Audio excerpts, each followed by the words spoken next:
Hi everyone, my name is Adrian Kelly. I am the co-founder and director of instruction here at SLICGOLF, and welcome to today's Masters special video. You can see behind me, I have number 12 set up at a golf course called Georgia Golf Club that looks an awful lot like number 12 at Augusta National. And I want to talk a little bit today about course strategy and some of the things you're going to see this week as you're watching the Masters you can pay attention to. A lot of this comes from Scott Fawcett at Decade Golf. I want to thank Scott for all the information he's given to all of us instructors and as players. A lot of that stuff is really, really good. And I'm going to try to break it down as simply as I can in terms of course strategy and how you want to manage this golf hole and how the pros are going to try to manage this hole. So we've got the pin on the back right here, here at number 12. So the one thing you can't do here is hit the ball in the water. Sounds like common sense, right? If you've watched the Masters enough, you know it's not as simple as it sounds. So one of the things you've got to figure out immediately, what club am I going to hit? How far do I want to hit it? Now, one of the things that's hard out at Augusta is that the wind here is always really swirly. It's hard to feel. Up here, I've got the computer telling me what the wind's doing. Right now, we are downwind about 8 miles an hour, pushing up to 10. You can see it's moving a little bit. We have 166 to the stick. Now, that pin is all the way back. So for me, in this situation, would I rather be short or long? I mean, going over this stick isn't necessarily ideal either, don't get me wrong, but short right is the worst miss I can have. So I've got right now a 160 carry club in my hand as my 8-iron. Because we're downwind and we're a little downhill, it's actually gonna end up being about the yardage plan at about 160, 165. So I've got that figured out. Now the left and right part, this is where the Scott Fawcett stuff comes in. So the way you want to do the math, if I'm 160 yards, I can take the first 2 digits, like 16 divided by 2. That's called my baseline number. So that's 8. We always round up whatever it is if it's an in-between number. So 8 yards is as close to as any edge as I'm allowed to aim. That pin is 6 yards off the edge. So what I need to do is aim 2 yards left of it to get to 8. Now that's just the baseline number. Now what you want to do is modify. And the way you modify it is based on how bad is it if I miss it on that side. So if I miss right here, and particularly short right, that's dead. That's a penalty shot. It's going to roll off the hill, end up in the water. So if it's a penalty, we're going to add 3 to that baseline number. So now instead of being 8, we've got 11. So instead of aiming 2 yards left, I'm going to aim 5 yards left of that pin and try to hit there. Now, if that water didn't exist, it was kind of a difficult up and down, that modifier might be a 2. If it's a pretty simple up and down, lie's good. I know I can do this one. It's a 1. And if it's just flat, I'm not even thinking about it. I won't modify at all. So for this one, I'm going to aim 5 yards left, right about there. And then I'm just going to hit it. And one of the things that you have to keep in mind when you're talking about course strategy, just because it doesn't work doesn't mean it's bad strategy. Right? So if I hit a bad shot here, or I flare this one way right and I end up in the water, well, it's a bad swing. It is what it is. Now, the analogy I use with a lot of my students, it's just like blackjack, right? Just because, you know, you lost last time you stayed on 17 doesn't mean you should start hitting on 17 all the time the next time it comes up. Just means you lost, a bad hand happens, bad cards get dealt, but if you do it long enough, you end up winning out. So I've got 8-iron, we're going 5 yards left, a little downwind, a little downhill. This should be a good number here.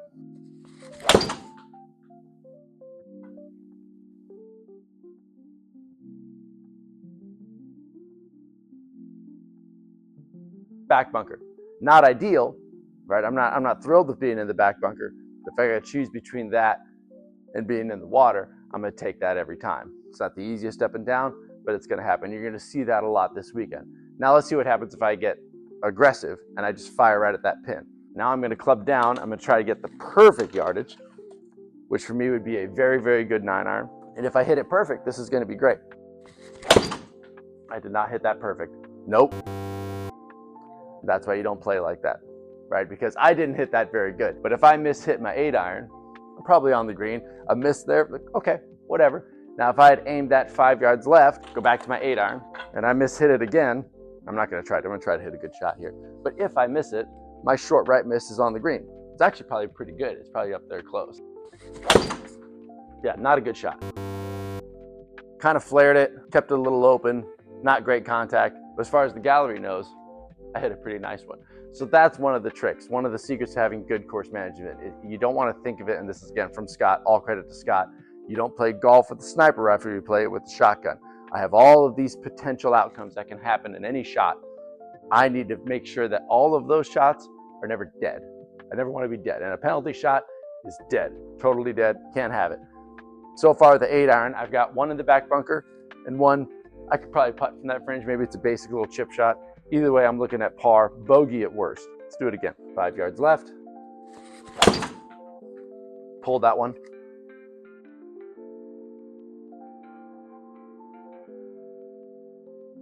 Not great. Not thrilled about it. It's not gone. It's not double. I'm not totally screwed there. Let's do that again. 5 yards left. Thin pull. Really bad shot. Okay. Haven't lost the ball yet with the 8-iron, and that's the trick.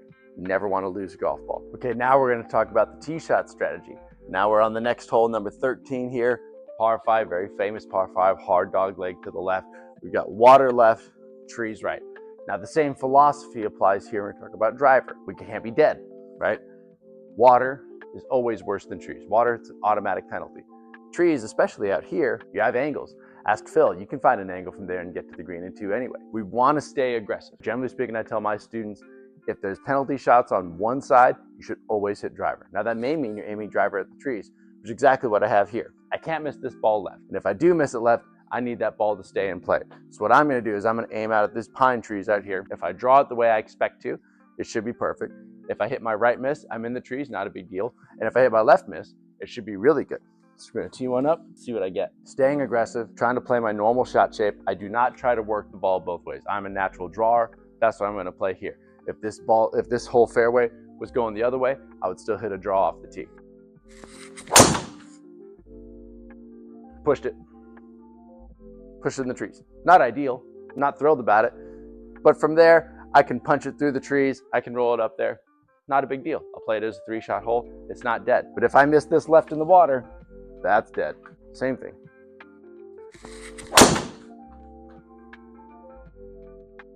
There's my left miss. As far as anybody in the gallery knows, I hit that perfect. I actually missed my line pretty good to the left there on that one. About 16 yards left according to the computer.